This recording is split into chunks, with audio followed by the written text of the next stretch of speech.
아니, 왜 해주시고. 그게 1차는 밸런스가 좀 맞아야 돼요. 한쪽에 치우치면은, 그렇죠?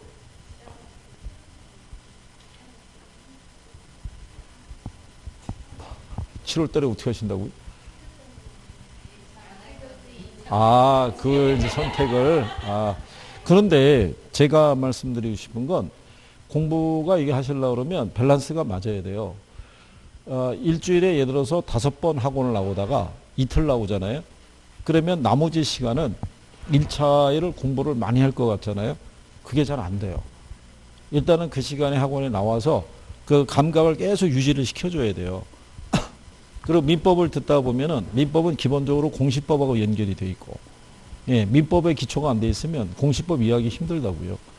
그러니까 어차피 배울 때 같이 들어서 듣기만 열심히 해주시고 1차에 그 주력을 해서 빨리 1차가 어느 정도 개선이 될 수 있도록 해주셔야 돼요. 예. 예. 아, 물론 그렇죠. 그게 모든 그 수험생들의 공통적인 이 부담감이죠. 왜냐하면 주부분들은 이 공부만 하는 게 아니라 뭐 집안에 어떤 이제 여러 가지 살림이나 뭐 이런 것도 같이 해야 되니까 절대적으로 시간이 부족하다고 생각하거든요. 근데 이제 그게 한 7월 달 이후부터는 바깥 양반의 외조가 좀 필요해요. 예, 그거를 조금 기대하기 힘들면 어떻게 하든 간에 시간을 만들어야 돼요. 어쩔 수 없이. 그러니까 새벽에라도 한다든가. 예. 아니 그러면 이게 이런 게 있다고요. 올해 안 되면 내년에 안 하시나요? 예? 예. 그럴 거 안 할 것 같죠? 근데 시간이 지나잖아요. 예. 그러면 어디선가 이게 또 스물스물 이게 또 생각이 나는 거예요. 이게 떨어질 때 확실하게 점수가 과락이 나와가지고 떨어졌다 그러면 깔끔하게 버릴 텐데 애매하게 떨어지는 거예요. 한 몇 개 모자라서. 그러면 가만히 생각해서 되짚어 보면은 작년에 공부할 때 야, 조금만 더 했으면 됐었을 텐데 이런 후회가 남으면서 그 다음에 또 주의해야 될 게 뭐냐면 그리고 그 다음에 늦게 나와요. 또 공부해봤다고 예, 한 5월 달 뭐 이래갖고 늦지막하게 나온다고요. 그러면 다 까먹었어요. 다시 해야 되잖아요. 그러면 또 쫓기는 건 똑같은 거예요. 똑같은 게 되풀이 되니까. 아, 그러니까 일단은 저를 째려보면 안 되고 제가 뭘 어떻게 지금 우리 아직 결과는 안 나온 거예요. 그죠? 이 안에서 뭔가를 해봐야 돼요. 그래서 제가 볼 때는 지금 조금 힘드시더라도 7월 달 정도 되면 이게 뭉쳐서 공부 좀 하셔야 돼요. 뭉쳐서 이렇게 남아서 공부를 좀 해야 된다고요.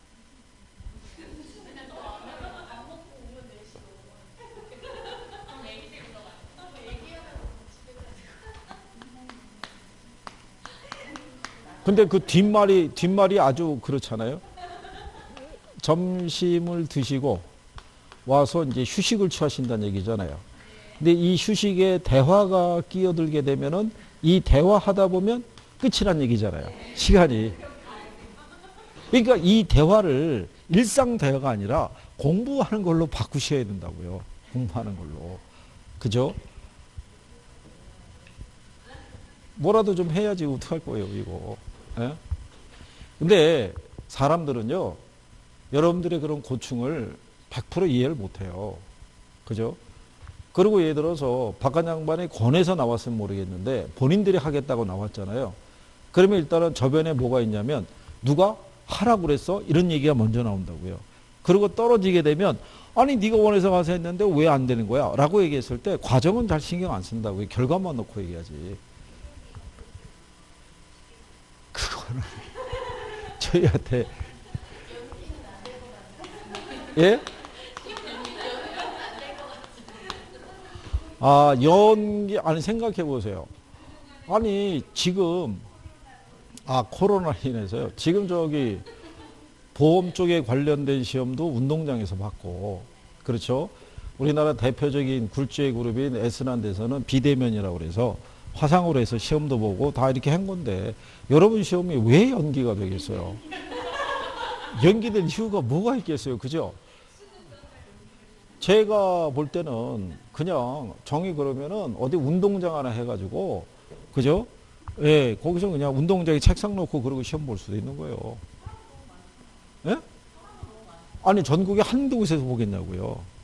요에서 충청권에서는 몇 개 학교가 있을 거 아니에요. 예, 그럼 학교에다가 운동장에다 책상 갖다 놓고 배를 놓고 그 학교로 온 사람은 거기에다가 이렇게 보는 거.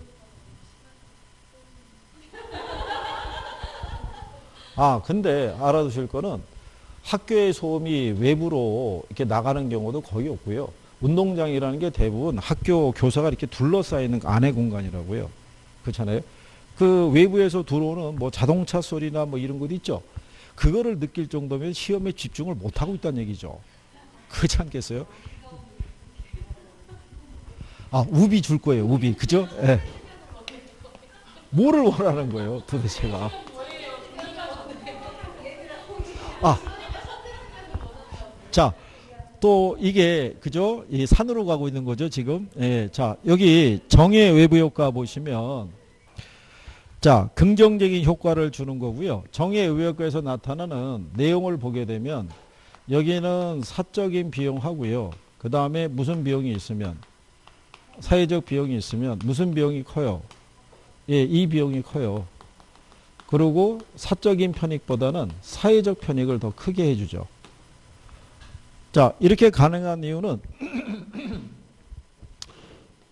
A라고 하는 저기 의사가 이번에 코로나19 있죠. 예, 백신을 개발했어요. 양반이 자기 사비를 한 1억 들여가지고. 그죠? 예. 그렇다는 얘기죠. 이렇게 해서 개발을 했잖아요. 예, 이걸 하게 되면 무슨 비용이 줄어드는 거예요? 사회적 비용이. 이 사회적 비용이라는 거는 사적인 비용하고요. 외부 비용이 있죠. 이렇게 구성이 되어 있는데 정의 의효과는 이걸 빼준다고요. 그죠? 이 사람이 개인적으로 1억을 들여갔음으로 인해 가지고 많은 사람들이 일단 여러분들이 아시죠? 4인 가족이 한 달 마스크 구매 비용만 10만 원이에요. 그렇잖아요. 그런데 백신이 개발이 되면 마스크를 살 이유가 없잖아요. 그러면 가구당 10만 원씩만 절약이 된다고 생각해 보세요. 사회에서 부담하는 비용이 엄청나게 줄어들죠. 이런 긍정적인 효과를 줄 수 있는 게 정의예비 효과라고요. 무슨 말인지 이해하시겠나요? 근데 이런 경우는 시장에서 과소 생산의 문제가 따르죠. 그러니까 거기에 따른 무슨 소비? 예, 과소 소비죠. 그래서 이거를 유지시키기 위해서 정부나 기업에서는 각종 보조금이라든가 아니면 성과급 있죠. 그래서 한때 이제 무슨 문제가 있었냐면 일본에서도 나타난 문제인데 일본에 왜 제약회사나 뭐 이런 곳이 있죠. 거기서 어떤 이제 약품이나 뭐 이제 이런 의약품 이런 걸 개발을 했잖아요. 그러면 그게 상용화되게 되면 엄청난 수익이 발생하는 거예요. 근데 그거를 직원이라고 그래가지고 그냥 뭐 승진 정도 시켜주고 말아버리면 그 직원의 입장에서는 아무런 보상이 없잖아요. 그럼 누가 죽어라고 그걸 개발하겠어요. 그러니까 거기에 따른 뭐를 줘야 되는 거예요. 그렇죠. 보상이 이루어져야 돼요. 그래서 그 개발하는 의사에게 판매 수익의 1%를 주겠다 그러면 그것만 하더라도 천문학적인 비용이 될 거예요. 그죠? 네, 그러니까 지금 만약에 어느 나라든지 간에 코로나19의 백신을 개발해서 이걸 상용화 시키게 되면 그 수익이 어마어마할 거라고요. 그렇지 않겠어요? 우리나라 왜 이번에 그 코로나19 진단 키트 뭐 이런 거 있잖아요. 그거 지금 해외로 막 수출하고 있거든요. 전 세계에서 수요가 엄청난 거예요. 저게. 전 세계 인구를 한번 따져보시게 되면. 그렇잖아요. 그러니까, 근데 이런 경우가 항상 부족하다 이런 얘기죠. 그죠? 근데 이제 부동산 쪽에서는 정의 외부 효과에 관련된 게 아파트 주거 인근에 뭐가 조성이 되면요. 예, 공원이 조성이 되면은 뭐가 늘어나겠어요? 수요가. 그래서 수요 곡선이 어느 쪽으로? 우측으로. 그러면 이 아파트에 거주한 사람들은 이 공원이 조성이 됨에 따라서 의도하지 않은 혜택을 보게 되죠. 이 사람들이 공원 조성할 때 무슨 비용 부담이 이루어진 게 아니잖아요. 그죠? 그래서 그런 경우가 이제 정의예비 효과고요. 그 다음에 이제 부의 예비 효과가 있을 때 얘는 의도하지 않는 손해를 가져다 주면서도 거기에 대한 어떤 대가를 지불하지 않는 것을 우리가 부의 예비 효과라고 그랬고요. 얘는 사적인 비용이 있고 무슨 비용이 있으면 이 사회적 비용이 있으면 무슨 비용이 더 커요? 예, 요게 지문엔 여기까지 나왔어요. 부의 외효과는 사회적 비용을 유발시킨다고. 그렇죠? 그래서 얘는 사적인 편익하고요. 사회적 편익이 있으면 무슨 편익이 더 크냐면, 예, 그래서 얘가 정부의 규제가 있기 전에는 얘가 무슨 생산, 예, 과대 생산에 따른 과대 소비의 문제가 발생을 해요. 그래서 이거를 막기 위해서 정부는 규제를 해야 되죠. 조세를 부과하거나. 그 지난번에 그렇게 말씀드린 거죠. 만약에 여기 시멘트 공장이 있을 때, 시멘트 공장에서 시멘트를 생산할 때, 이 시멘트에 대한 판매 가격이 있죠. 이 가격은 생산비에 기초해서 가격이 책정이 될 거란 얘기죠. 그런데 얘네가 이거를 공장에서 시멘트를 생산할 때 각종 오염물질이나 이런 게 배출될 수 있죠. 그런데 정부의 규제가 없으면 얘네는 이 오염물질을 갖다가 줄일 수 있는 장치를 설치하지 않을 거란 얘기죠. 그럼 설치하지 않는 상태에서의 비용이 만약에 톤당 10,000원이 들어가면 얘네들은 여기에 기초해서 판매 가격을 10,000원에 책정할 거란 얘기죠. 그러면 적은 생산비를 들여서 많은 양이 생산이 될 수 있다는 얘기죠. 100만 톤이. 그러면 시장에서의 소비자들이 있죠. 소비자들도 얼마 주고 사고 있다고 생각하겠어요. 10,000원 주고. 근데 얘가 오염이 됨에 따라서 여러 가지 질환에 시달릴 수 있잖아요. 병원도 가야 되고 마스크도 써야 되고 그러면 그 비용 부담을 누가? 여기서 부담하는 거예요. 그럼 결국 누가 부담하냐면 생산에 참여하지 않는 사람들이 부담하는 거예요. 그러니까 이렇게 되는 거죠. 그래서 여기는 사회적 비용이 사적인 비용하고 무슨 비용? 외부 비용으로 이렇게 돼 있다 그러면 부의 효과는 이게 플러스가 되는 거예요. 그러면 얘를 정화시키는 비용이 있죠. 네, 정화시키는데 톤당 10,000원 들어간대요. 얘를. 그러면 결국은 소비자들은 10,000원을 주고 사는 것 같지만 실질적으로는 20,000원 주고 사는 거랑 똑같은 거예요. 무슨 말인지 아시겠나요? 그러면 여기서 생산을 계속 이어지게 되면 사회에서는 계속 그 비용 부담을 떠나야 되는 거예요. 그러니까 결국은 누가 개입할 수밖에 없어요. 정부가. 정부가 개입해서 규제하는 거죠. 야, 설치해라. 방지할 수 있는. 그러면 얘네가 생산비가 추가로 늘어나잖아요. 그러면은 10,000원 받고 팔 수는 없죠. 얼마 받아야 돼요? 20,000원. 20,000원을 받기 위해서는 가격을 올려야겠죠. 가격을 올리려고 하면 공급을 줄여야 돼요. 그래서 부의 외부 효과에 대한 규제가 이루어지면 공급이 감소하는 거예요. 그러면서 이제 이렇게 되는 거죠. 여기 이렇게 공급 곡선이 있으면 이건 사적 비용만 반영이 된 거예요. 그래서 얼마에? 10,000원에 100만 톤을 생산하고 있는 거예요. 그러니까 이건 시장에서 봤을 때 무슨 생산? 과대 생산의 상태에서 정부가 규제하죠. 예, 규제해서 그 오염물질을 제거하는 시설을 설치하게 되면 생산비가 증가하잖아요. 그러니까 가격을 올리기 위해서는 양을 어떻게 해야 돼요? 줄일 수밖에 없죠. 이게 사회적으로 봤을 때 최적 생산인 거예요. 그러면 가격이 20,000원으로 올라가죠. 그러면 이제 이 외부 비용이 내부화됐다 그러는 거예요. 시장 가격에 반영이 되니까. 무슨 말인지 아시겠나요? 그래서 정부의 규제가 없을 때는 항상 얘는 무슨 생산에 문제가 있어요? 과대 생산. 그래서 부의 외부 효과를 유발하는 시멘트 공장에 대한 규제가 강화되면 시멘트의 공급이 감소할 것이다. 그러면 맞는 표현이에요. 무슨 말인지 아시겠죠? 네, 그 내용이라고 보시면 되겠죠. 예, 그래서 이제 이런 외부 효과에 대한 해결책이 있죠. 예, 그래서 정부가 시장에 개입해서 공해방지법 같은 이제 법적인 규제 있죠. 뭐 이런 것도 할 수 있다라고 보시면 되겠고, 또는 합병이라는 것도 있을 수 있다고 그랬어요. 그죠? 예, 그래서 뭐 그런 내용 정도 정리하시면 되겠고. 그래서 제가 볼 때는 얘네도 그 단독으로 이제 내기보다는 문제점 해결책 다 냈어요. 그래서 공공재 정도하고 아마 묶어서 나올 수도 있다. 지금 제가 이렇게 얘기하는 거는 나중에 여러분들이 모의고사를 보거나 할 때 다 문제로 만나는 거예요. 그러니까 아까 왜 제가 뭐 그 대토 보상에 따른 리치 뭐 이런 거 있잖아요. 그런 것이 만약에 원래 연내 시행이 될 것 같으면 그것도 지문 넣어갖고 다 문제화 시킨다고요. 그래서 접하게끔. 이번에 여러분들이 왜 그거 아시잖아요. 부동산 거래 신고에 관한 법률이 있죠. 예, 그래서 며칠 이내 신고해야 돼요. 예, 그러면 걔도 지문에 들어가 있어요. 무슨 말인지 아시겠죠? 그 다음에 주택연금의 연령이 낮춰진 거죠. 55세로. 그럼 그것도 문제로 다 들어가요. 그래서 여러분들이 풀어봐서 익숙하게끔 해주는 거예요. 시험 지문에 나오면 그래야지 맞다 틀리다를 판별할 수 있을 거 아니에요. 무슨 말인지 아시겠죠? 일단 기본 문제집에도 기초적인 건 들어가 있어요. 연령대나 이런 것들은. 나중에 이제 모의고사에서도 또 적응하시면 되겠죠. 자, 그랬을 때 이제 옆에 이제 가면은 예, 토지 정책이라는 게 있고요. 자, 여러분들 아시다시피 이 토지 시장도 불완전한 시장이에요. 그러니까 시장 기구를 통해서는 토지라는 자원이 효율적으로 배분되지 못하죠. 예, 그래서 정부가 이 정책 수단을 가지고 토지 시장에 개입하겠다는 것은 크게 두 가지의 목적이 있어요. 그래서 하나가 부의 외부 효과를 뭐 하는 거? 조정하는 거. 예, 그 다음에 또 하나는 뭐냐면 공공재로서의 뭐를 확보하는 거. 예, 토지를 확보하는 것 있죠. 가장 큰 목적 중에 하나가 이거 두 가지예요. 그죠? 그래서 이제 이 토지 정책 수단에서 요즘 이거를 시험에서 용어를 많이 내요.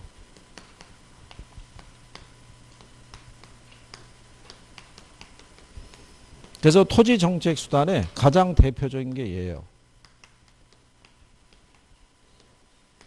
지역지구제. 그렇죠? 그러면 이 지역지구제를 우리가 시행을 할 때 요 지역하고 지구는 중첩해서 지정할 수 있어요, 없어요? 있다라고 얘기하는 거예요. 그죠? 우리가 일반적으로 지역을 먼저 정하고 그 다음에 지구를 지정하기 때문에 중첩해서 지정이 가능한 거예요. 그죠? 그래서 요 지역지구제를 시행하는 목적의 가장 대표적인 게 뭐를? 부의 외부 효과 있죠? 얘를 제거 또는 뭐 하기 위해서, 감소하기 위해서. 그 다음에 토지 이용에 따른 효율성을 제고하기 위해서 얘를 시행한다는 얘기죠. 그래서 이 지역지구제 시행에 따른 이제 경제적인 효과를 조금 아까 여기다 그래프 그려서 설명한 거죠. 여기 보면은 아까 이제 이렇게 얘기했었죠. 일단의 주거 지역이 있는데 이 옆에 뭐 금속 공장이라든가 주물 공장이라든가 금형 공장 이런 공장이 들어서 있으면 얘는 여기로부터 뭐가 부의 외부 효과를 얻게 될 거 아니에요. 그죠? 그러면 이거를 해결할 수 있는 방법이 정부가 뭐를 시행해서 지역지구제를 시행해서 주거 주변에는 이러한 주거의 기능을 떨어뜨릴 수 있는 시설이 들어서지 못하게끔 지정을 하게 되면 얘네 입장에서는 부의 외부 효과에 대한 문제로부터 벗어날 수 있죠. 예, 그런 역할을 하는 게 지역지구제라는 거예요. 그죠? 그래서 정부는 차라리 여기를 무슨 지역으로 개발 제한 구역이 있죠. 보전 지역 등으로 이렇게 묶어버릴 수도 있죠. 그거는 무슨 얘기냐면 현재 우리 세대에서는 이 토지 이용이 크게 필요하진 않아요. 근데 이거를 그냥 방치하게 되면 개인에 의한 무분별한 개발이 이루어질 수 있거든요. 그러니까 이걸 차라리 보전 지역으로 묶어버리는 거예요. 그리고 우리 후손에게 넘기는 거죠. 그게 토지 이용에 따른 뭐를 효율성을 높일 수 있는 방법이라고 얘기하는 거죠. 근데 이제 이렇게 지역지구제를 시행하게 되면 거기에 따라서 여러 가지 문제점이 나타날 수 있어요, 없어요? 있죠. 그래서 이제 82페이지 가시면 거기 지역지구제의 문제점이라고 나오죠.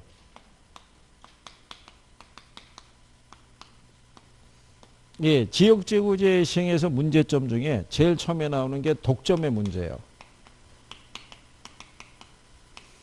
독점의 문제는 사전적 독점이라는 게 있고요. 그 다음에 무슨 문제가 있냐면 사후적 독점의 문제가 있는데 부동산학에서 문제가 되는 건 얘예요. 사전적 독점은 이걸 얻을 수 있어요. 얘는 정상유인밖에 못 얻기 때문에 얘는 큰 문제가 안 돼요. 그 얘기는 무슨 얘기냐면 아까 우리가 그림 그려드릴 때 여기 주거지역이 이게 평방미터당 600만 원이었어요. 규제 전에. 근데 정부가 요 지역지구제를 시행해서 얘네들을 다 이전시킨다는 거죠. 그 정보를 사전에 입수한 사람은 요 금액에 사겠죠. 그리고 이게 지정이 되면 가치가 800으로 올라갈 거 아니에요. 그러면 초과인을 얻을 수 있죠. 근데 이미 발표가 되고 난 다음에 들어온 사람은 이 가격 이상을 주지 않고는 못 들어가죠. 그러니까 사후적인 독점은 문제가 안 되는 거예요. 무슨 독점이? 사전적인 독점이. 요거는 뭐 생각하시면 되냐면 효율적 시장이론 배우셨죠. 부동산이 중강성이잖아요. 그러니까 현재 알려진 거 가지고는 초과인을 얻을 수가 없어요. 미래 정보를 입수하면 초과인을 얻을 수 있다는 거예요. 무슨 말인지 하시겠나요? 네, 그런 거죠. 그 다음에 이제 거기 나온 것처럼 우리나라 지역지구제의 문제점을 보면은 도시형 토지 공급 억제 및 토지의 불법 개발과 이용을 조장한다고 그러죠. 그러니까 아까 얘기한 것처럼 왜 상수원 보호구역 이런 식으로 해서 규제를 너무 강화시키다 보면은 거꾸로 불법적인 건축물이나 시설 같은 것들이 들어설 수도 있죠. 그리고 이제 특정한 용도를 위한 과잉 지정의 우려와 특정 재산권의 과잉 보호가 우려될 수도 있다라고 얘기하죠. 그리고 마지막에 보면 용도 지역 간의 형평성의 문제를 야기할 우려가 있다라고 해놨죠. 예, 그게 이제 여러분들이 배우신 것처럼 여기 도로가 있는데 여기는 보전 지역으로 지정하고요. 여기는 무슨 지역? 예, 이렇게 일률적으로 지정을 해버리게 되면 여기 있는 보전 지역 내 토지 소유자들이 있죠. 이 사람들이 반발할 수 있죠. 그리고 이제 어떤 민원이 제기될 수 있냐면 왜 여기가 개발이고 여기가 보전이냐 이거죠. 여기도 개발하기에 적합한 지역이라고 주장을 펼칠 수 있어요, 없어요? 이럴 때 개발과 보전의 논리 있죠. 이게 충돌됐을 때 이걸 조정하는 제도. 네, 그게 토지적성 평가제도. 그 밑에 박스에 있잖아요. 토지적성 평가제도라고. 시장에서 개발과 보전의 논리가 뭐 했을 때, 예, 경합이 펼쳐 있을 때 얘를 합리적으로 조정하기 위한 수단이 토지적성 평가제도라고 얘기하는 거예요. 그죠? 이해하시겠죠? 예. 그래서 이제 여기에 나온 토지 이용 규제에 따르는 형평성 문제를 완화시키기 위해서 우리가 쓸 수 있는 게 뭐라고 그랬어요? 그게 개발권 양도제죠.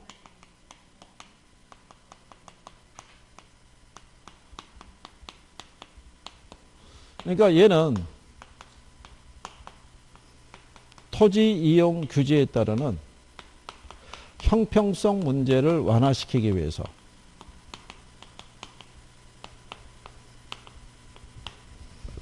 도입할 수 있는 게 이제 개발권 양도제다라고 얘기하는 경우죠. 그렇죠? 그래서 얘네 장점이 우리가 뭐라고 그랬냐면요. 공공의 비용 부담이 있죠. 예, 이거를 최소화하고 이 시장 기구를 통해서 문제를 해결하고자 하는 것이 이게 이제 개발권 양도제의 가장 큰 취지라고 보시면 되겠고, 그죠? 단점은 뭐가 단점이 된다 그랬어요? 요게 규제 상한선이 있죠. 상한선 이상의 개발이 허용이 됨으로써 과밀 개발 등의 문제가 발생할 수 있어요.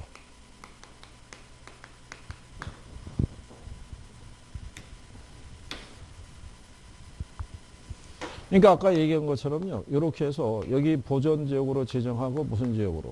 개발 지역으로. 그럼 여기 토지 소유자들이 뭐를 잊게 되냐면 이 사람들이 손실을 보게 돼 있죠. 근데 이 손실에 대한 보상을 정부가 현금으로 보상해 주는 건 아니고요. 정부가 이 소유자들에게 이걸 발급해 주는 거예요. 개발권을. 그러면 이 소유자는 자기가 개발권을 가지고 개발 지역에서 그 권리를 행사할 수도 있어요. 자기가 토지 확보해서 자기가 지을 수도 있고, 아니면 여기 개발 지역이 있죠. 개발 지역에 개발업자들이 있죠. 이 사람들에게는요, 이 총량을 엄격하게 규제해요. 개발을 할 수는 있대. 5층 이상은 개발 허용이 안 돼요. 그래서 이렇게 통제를 해주는 이유는 이 개발권에 관한 수요를 만들기 위해서 그런 거예요. 이게 통제가 안 이루어지면은 굳이 개발권을 사들 이유가 없죠. 그래서 이게 이상을 못 짓는다고 그럴 때 이 사람들의 입장에서는 이익을 얻기 위해서는 이걸 사들여야 되겠죠. 사들여서 추가적으로 공간을 확보하면은 뭐를 얻을 수 있어요? 이익을. 그래서 자기들이 얻는 이익으로서 이 사람들이 있는 손실을 보상해 주는 제도예요. 그래서 이게 시험에 어떻게 나왔냐면 이 사람들이 있는 손실을 보상해 주기 위해서 여기 개발 지역 있죠. 예, 개발 지역에 소유권을 넘겨준다 그러면은 틀리는 거예요. 예, 소유권을 주는 게 아니라 뭐를 발급을 해줘서 개발권을 통해 가지고 손실을 보상하게 하는 제도가 이게 개발권 양도제고요. 현재 우리나라에는 도입이 안 돼 있다는 거. 예, 그거 두 가지를 기준으로 해서 여러분들에게 물어본 거예요. 무슨 말인지 이해하시겠죠? 예, 그런 내용이에요.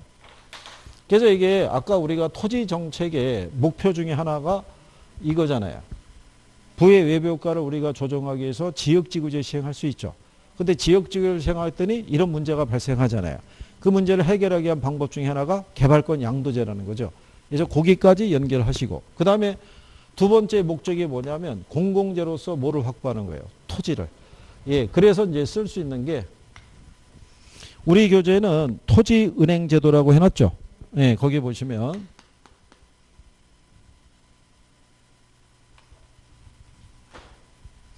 얘도 기억, 용어상에서 지역지구제도 기억해야 되고요. 어쨌든 얘도 기억은 해야겠죠. 그래서 토지은행 제도 여러분한테는 공공토지 비축제도 있죠. 네, 이렇게 나오는 거죠. 그러면 얘는 미래에 이 토지 수요 증가에 대응하기 위해서 정부나 지자체가 미리 토지를 사서 뭐 하는 거예요? 비축하는 거예요.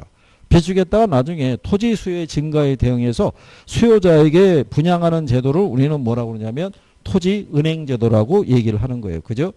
그럴 때 요 토지은행 제도의 목적이 있죠. 그래서 뒷페이지에 보시면 공공용지를 사전에 확보할 수 있다라고 해놨죠.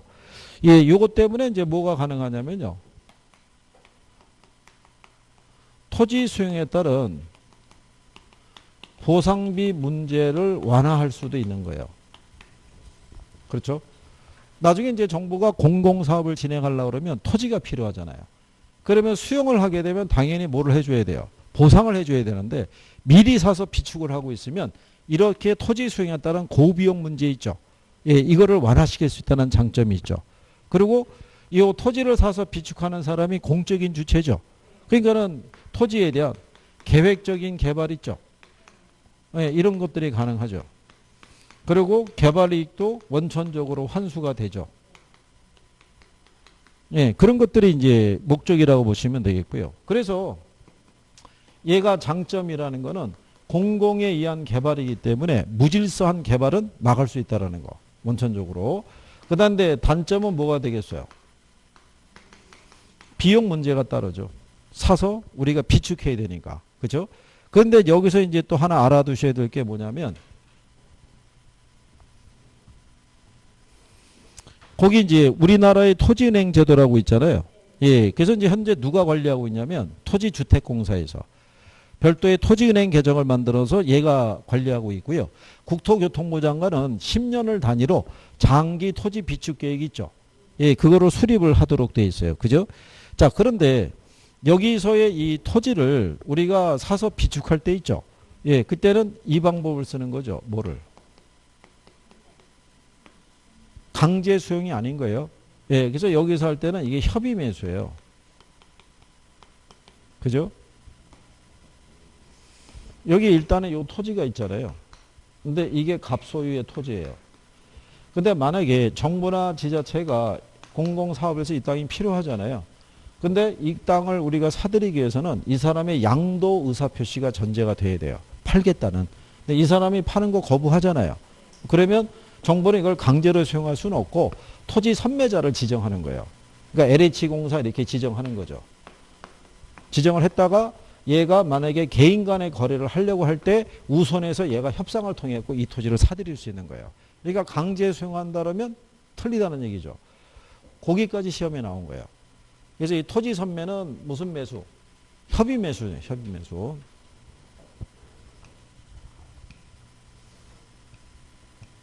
그리고 이제 요즘 느껴졌는지 모르겠지만 이 학개론 쪽에서 공법상의 용어 있죠.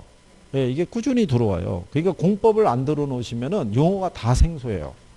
그렇다고 학개론생이 공법에 있는 용어를 1차 과목에서 그걸 다루거나 그러진 않거든요. 기본적인 내용만 설명을 해드리지. 그러면 익숙하지 않으면 잊어먹는 거예요. 그럼 나중에 시험장에서 보면 이게 어디선가는 듣기는 들은 것 같은데 뭐 이런 생각이 드는 거죠. 그리고 까먹는 거예요. 그죠? 심지어는 어떻게 하냐면 여기 우리 용어 중에 보면 뭐 지구 단위기 뭐 이런 게 있어요. 그거 얘기해드리면 뭐라고 그러냐면 이거 어저께 공법에서 배운 건데 이렇게 나오는 거예요. 그러니까 공법에서 다 상세하게 배운단 말이죠. 근데 그게 공법에서 내는 난이도는 아니고 어디에다가 학개론에 용어만 들어와도 학생들은 쓰러지는 거예요. 1차만 공부하는 사람들은 2차를 전혀 안 들으니까. 그렇죠? 그러니까 밸런스를 위해서라도 그거는 조금 해주셔야 돼요. 그죠? 자, 그 다음에 이제 그 밑에 가면 환지하고 수용 방식 있죠? 환지도 여러분들이 어디서 배우시냐면 도시개발법에서 배우시잖아요. 토지구역 정리사업이라고. 그렇죠? 예. 그래서 그 다음에 이제 수용 방식이 무슨 개발이냐면 공영개발 방식이죠. 예, 이 중에는 공영개발이 토지를 수용하는 과정에서 수용자하고 피수용자 사이에 보상 문제로 갈등이 발생할 수 있어요, 없어요? 있겠죠. 둘 중에 어느 게 비용 부담이 커요? 수용 방식, 토지를 수용하면서 보상을 해줘야 되니까. 무슨 말인지 이해하시겠나요? 예, 그리고 환지 방식에서는 제목이 환지예요. 토지를 뭐 한다고 그랬어요? 바꿔주는 거예요. 그러니까 권리 침해 정도는 환지 방식이 더 적은 거예요. 그렇잖아요. 수용 방식은 강제로 수용하는 논리에 바탕을 두고 있으니까. 그래서 이제 그런 내용 정도 확인하시면 돼 있고. 한때 환지가 2번 연속으로 답으로 나왔던 적이 있어요. 2번 연속. 그래서 이제 그 정도 여러분들이 보시면 되겠고요. 그 다음에 이제 뒤로 넘어가면 공공임대보유 공공투자사업. 요건 이제 용어 정도로만 쓸 수 있는 거고요. 옆에 가면 토지공개념제도 있죠. 이 토지공개념에 대한 것도 우리가 지난번에 설명했지만 토지 국유화하고는 성격이 다르다고 그랬어요. 토지 국유화는 공산주의 국가에서 모든 국토는 다 정부 소유란 얘기죠. 국가 소유. 근데 토지 공개념이라는 건요. 개인 소유를 인정해줘야 안 해줘요. 해주는데 토지를 공적인 재화로 봐서 공공의 목적을 위해서 사유재산권을 제한하거나 유보할 수 있는 거예요. 그러니까 우리나라에서는 이 토지의 소유권이 있죠. 이거를 절대적 권리로 안 봐요. 그냥 상대적 권리로 보는 거예요. 필요하면 제한을 가할 수 있다. 그래서 토지 공개념에 관련된 법안이 있죠. 그래서 3대 법안으로 나왔던 게 택지 소유 상한제 있죠. 그 다음에 토지 초과 이득세제 있죠. 그 다음에 개발 부담금제도 있죠. 예, 원래 3대 법안이 이거 3가지였어요. 3가지였다가 얘네가 위헌 판정받아서 없어졌다고요. 이 중에 작년에도 이게 나온 거예요. 예. 그래서 이제 도시지역에서 택지 상한을 초과해서 소유하고 있는 사람에게는 뭐 과세를 할 수 있다 뭐 이런 식으로. 이게 한 3번인가 나왔어요. 택지 소유 상한제가. 근데 이게 원래 만들어질 때부터 지난번에 설명했지만 위헌 시비가 끊이지 않았던 거예요. 이게 사유재산권 침해라고 보는 거죠. 자본주의 경제의 꽃이 뭐냐면 부자예요. 그렇잖아요. 공산주의에서는 부자 개념이 성립할 수 없는데 요즘 공산주의 국가들도 시장 개방하고 그러다 보니까 돈 많은 재벌들이 많이 생긴 거죠. 근데 원래 논리는 그렇단 말이죠. 그러니까 자본주의 국가에서 소유권을 200평 이내로 제한한다는 것부터 말이 안 되고 그 다음에 200평을 초과해서 소유한 토지 있죠. 여기서 나중에 땅값 상승에 따라서 이익이 뭐가 된다는 거예요. 예상이 된다는 거예요. 그래서 여러분들이 세법에서 배우셨지만 과세할 때는 간주해서 과세할 수는 없는 거예요. 발생된 실현된 이익에 대해서 과세하는 거지. 그래서 이 법이 시장에 딱 주어졌을 때부터 위헌 시비가 끊이지 않은 거예요. 그러다 결국은 얘네가 한 10년 끊은 거예요. 그러니까 우리나라 헌재도 정치적인 판단이 있어야 되는 게 뭐냐면 이거를 도입한 정권이 있을 때는 이거를 위헌 판정 내리기가 쉽지 않았을 거 아니에요. 그러니까 얘네가 이제 바뀌고 IMF 터지고 이제 그러고 난 직후에 없어진 거예요. 이게. 그래서 이제 당분간은 좀 나오기 쉽지 않을까, 어렵지 않을까 이렇게 생각해요. 예, 계속 써가지고. 예, 그래서 근데 그 얘기가 왜 그러냐면요. 출제자들 입장에서는 한번 써가지고 검증된 내용이 있죠. 예, 그러면 계속 재활용하고 싶은 거예요. 이신청도 다 피해갔으니까. 그러니까 써서 한 2번 이렇게 나오면 걔는 언제든지 또 나올 수 있다고 봐야 돼요. 한 번 나오고 소식이 끊기면 거의 그걸로 끝났다고 봐야 되는데 그래서 여러분들이 그 밑에 가면 지구단위 계획이라고 있죠. 얘도 여러분 시험에 나왔었어요. 그때 뭘 냈냐면 1종 지구단위 계획하고 2종 지구단위 계획 있죠. 예, 그걸 제목을 바꿔서 냈어요. 1종인데 2종이라고. 근데 그렇게 나오고 나니까 또 항의가 많았던 거예요. 이게 공법이냐 학계론이냐 막 이래가지고. 그러니까는 이거를 이제 1종 2종을 바꾸기가 어려우니까 그것만 내는 거예요. 거기 보면은 지구단위 계획이란 도시계획 수리 대상 지역의 일부에 대해서 토지용을 합리화하고 기능을 증진시키며 미관을 개선하고 요거 지문 있죠. 예, 요거만 내는 거예요. 계속. 그 이후로는 얘가 틀린 지문은 안 나오고 계속 맞는 지문으로만 들어오는 거예요. 그런데 1차만 공부하는 사람은 지구단위 계획을 들어본 적이 없잖아요. 그게 이 말이 맞는지 틀리는지를 갖다가 판별할 만한 게 없는 거예요. 그게 그렇게 해서 유도하는 거예요. 출제자들이.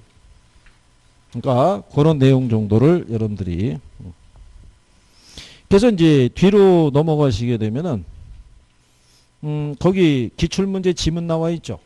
예, 그래서 1번에 보면 토지 적성 평가제도 나와 있죠. 그리고 개발권 양도제도 있죠. 예. 그 다음에 토지 비축제도, 토지이용 규제를 통해서 부의 외벽과를 제거 또는 감소시킬 수 있다. 용도지구는 하나의 대지에 중복 지정될 수 있다. 뭐 이런 내용이 있잖아요. 예. 그러니까 이런 지문들이 반복해서 나온다고 생각하시면 돼요. 자주 나오는 지문들이. 그러니까 결국 우리가 지문에 익숙해져야 되는 거예요. 용어에 좀 익숙해져야 되고. 예, 그걸 조금만 해주시게 되면은 내용이 조금은 간결해질 수도 있고 그래요. 근데 이제 우리가 용어가 익숙하지 않으면 헷갈리는 거예요. 어디선가는 보긴 본 것 같아요. 근데 얘가 걘지 얘가 얘인지를 모르겠는 거예요. 그게 이제 공부 조금 하고 멈춰 있는 상태예요. 거기를 뚫고 나가야 이제 분리가 다 되기 시작하는 거예요. 그러면 이제 문제 보면은 간단한 거예요. 그게 나중에 이렇게 쉬운 걸 갖고 내가 왜 고민했지 막 이런 얘기 나오는 거예요. 그렇겠죠. 하실 수 있다고 생각하시고. 그죠?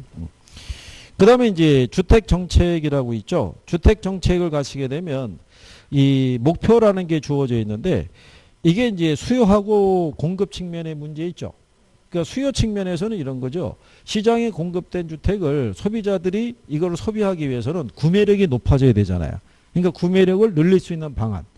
그 다음에 공급 측면에서는 시장의 주택이 원하는 지역에 공급이 될 수 있어야 되잖아요. 근데 시장기구를 통해서는 공급의 증가가 어렵게 되면 어떻게 하겠어요? 정부가 나서서 공공주택을, 임대주택을 공급해 주거나 수요자들의 입장에서는 구매력을 강화시키는 게 어려워지게 되면 결국 가격을 통제할 수밖에 없다는 거예요. 그렇죠? 그래서 임대주택 정책이 있고 분양주택 정책이 있어요. 그죠? 근데 해마다 이 정책에 대한 거는 거의 나온다고 보셔야 돼요. 이쪽은. 그건 왜 그러냐면 아까 우리가 초입에서 배우셨지만 이 소득이 낮은 일반적인 사람들은 정부가 지원해 주지 않으면 주거 불안 문제가 해소가 안 돼요. 그러니까 지금 현재 주거 취약계층으로 나오는 젊은 세대 있죠. 예, 지속적으로 지어서 공급을 해주고 있고 그 다음에 신혼부부 있죠. 그러니까 이게 신혼의 기준이 막 이제 달라지더라고요. 예, 예전에 뭐 7년, 뭐 5년 막 이렇게 줬다가 6살 이하의 어린아이가 있으면 그것도 신혼. 그러니까 언제 결혼했냐를 따지지 않는 거예요. 예, 그래서 몇 년이라는 건 관계가 없고 아이가 6살, 만 6살 미만이면 신혼이다 뭐 이렇게 하는 거예요. 그죠? 그래요. 자, 신혼의 기분을 만끽하시면서 잠깐 쉬었다가 하죠, 그럼. 네.